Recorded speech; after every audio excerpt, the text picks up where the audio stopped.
Sometime later, Pharaoh's chief cupbearer and chief baker offended their royal master. Pharaoh became angry with these two officials, and he put them in the prison where Joseph was, in the palace of the captain of the guard.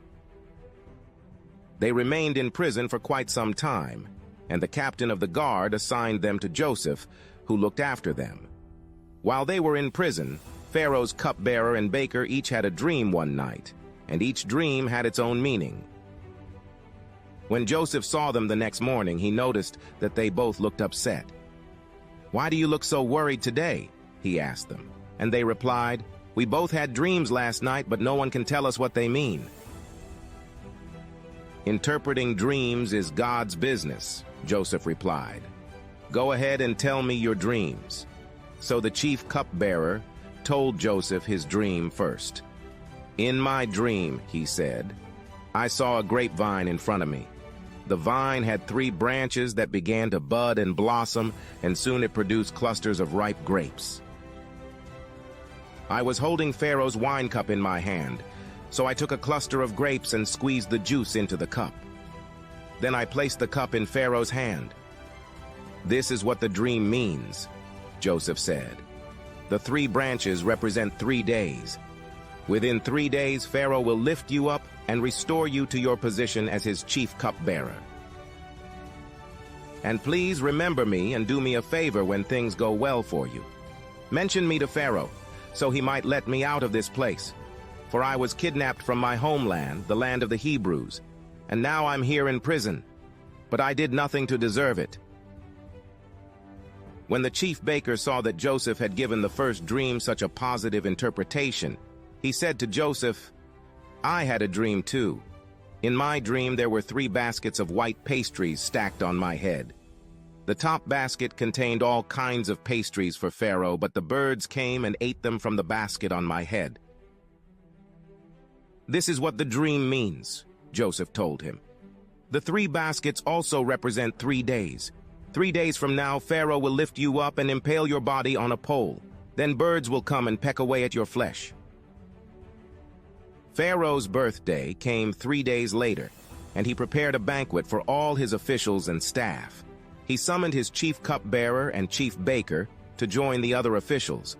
He then restored the chief cupbearer to his former position, so he could again hand Pharaoh his cup. But Pharaoh impaled the chief baker, just as Joseph had predicted when he interpreted his dream. Pharaoh's chief cupbearer, however, forgot all about Joseph, never giving him another thought. Welcome to your deep dive. We're really cracking open an ancient text today. Literally cracking it open. Yeah. No, actually we are. Right. We're diving into the book of Genesis, chapter 40. And, Buckle up. yeah, it's a wild ride. It is. Dreams, schemes, Yay. ancient Egypt. Come on, what more could you want? Yeah, and it's going to make you think, too. It really is. About human nature, how we make decisions, how we treat each other. It's kind of amazing how these stories written, what, thousands of years ago? Still resonate today, Oh, absolutely. Right? Yeah. They tap into these timeless themes: power, memory, justice, how we deal with the unknown. We're talking about big stuff Are. here. So picture this. Yeah. Ancient Egypt. Pyramids, the whole 9 yards, right? Sure. But our story unfolds in a very different setting. Not the palace. Not the palace. A prison cell. Ooh, grim. Yeah. Grim, right. And our main man, Joseph. Of Technicolor Dreamcoat fame, perhaps. Maybe. Well, he's stuck And there. Unjustly so, I think we have to emphasize. Oh, absolutely. Falsely accused. But here's the thing. He's not alone. No, he's not. He's got some company.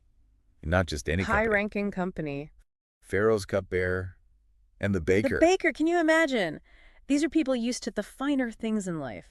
Totally. Now reduced to prison rations, the whispers, the wondering, how did I get here? What's going to happen to me? Anxiety on a whole other level, right? Absolutely. And then, as if things couldn't get weirder. It's weirder. Both of these guys, they have incredibly vivid dreams. Now remember, in this time and place, big deal. huge deal. Go on. Dreams were seen as direct messages from the divine. Okay, so not just oh, I had a weird dream about a talking fish. No. This was serious business. Right. These dreams held the keys to understanding the will of the gods. So let's dive into those dreams. Let's do it. First up, we got the cupbearer's dream. And It's a little more upscale than your average prison fare. yeah, a little bit. He sees a vine. A magnificent vine laden with grapes, just bursting with ripeness. Okay, I gotta ask. Prison cell, grapes. Where are these grapes coming from? Like, am I overthinking this? Well, it's a dream.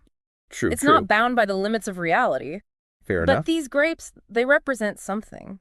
They do. He Go on. sees 3 branches on this vine, each one just heavy with these juicy grapes. Okay, so we got the grapes, we got the branches.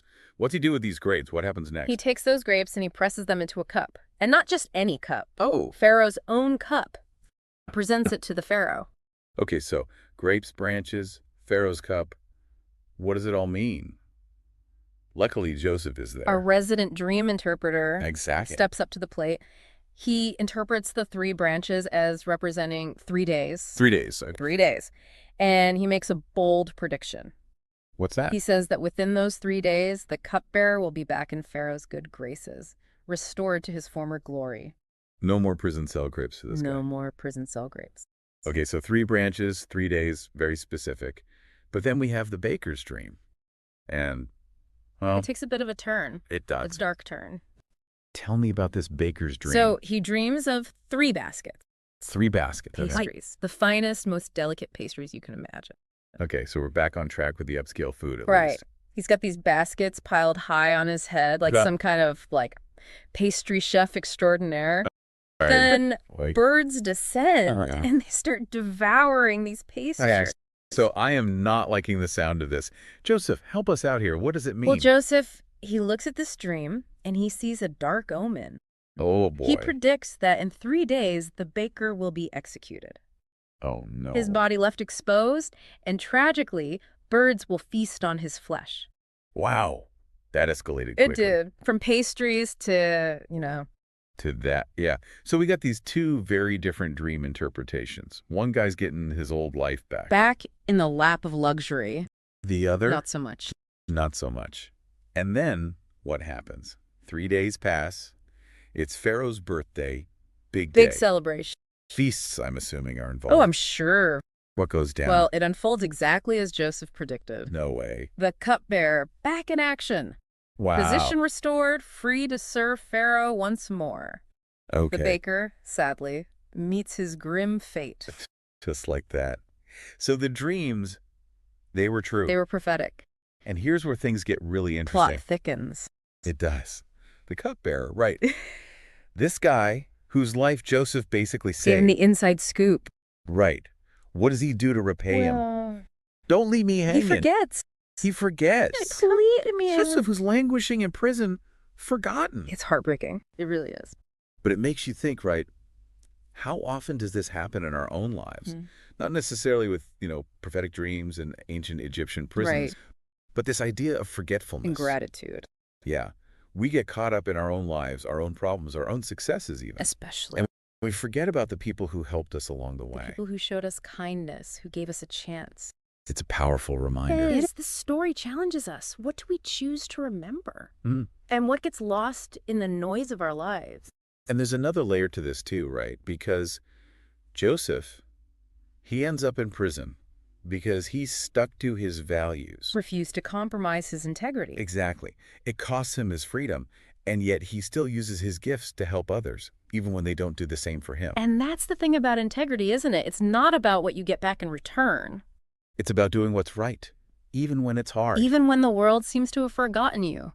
Yeah. Which I gotta say is a pretty powerful message. It really is. So as we wrap up this deep dive, listeners, I want to leave you with this. What are we choosing to remember? And how are we repaying the kindness that others have shown us? Something to think about. It really is. Until next time. See ya.